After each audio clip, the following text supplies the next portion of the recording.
আসসালামু আলাইকুম। কেমন আছেন সবাই? গুজরাটে বাংলা ব্লগে স্বাগত জানাই।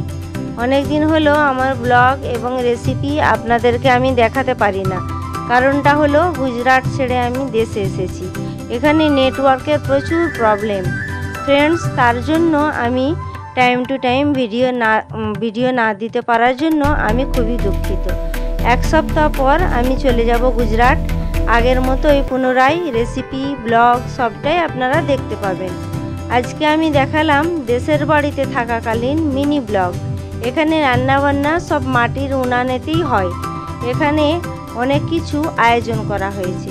গিমে শাক, গাছের আম কেটে রাখা হয়েছে, মাংস কষা, পোলাও, সাদা ভাত, মুরগির মাংস কষা, আলু ভাজা, মাছের দো পেঁয়াজা।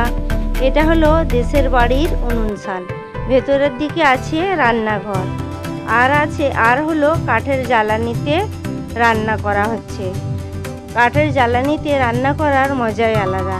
বাড়িতে আছে অনেক মেহমান, সেজন্য সবাই মিলে বানালাম অনেক আইটেম। এটাকে বলে সিল্লি বটি। মাংসের আইটেম সব কিছু ঘরোয়া মশলা দিয়ে পেঁপে বাটা দিয়ে রেখে দিয়েছিলাম। তারপর মাংসের স্টিকগুলো সুজির মধ্যে এইভাবে ডিমে ডুবিয়ে তেলের মধ্যে ফ্রাই করে নিয়েছি। এবার আমার ভিডিও এন্ড করলাম, খুব ছোট করেই দিলাম।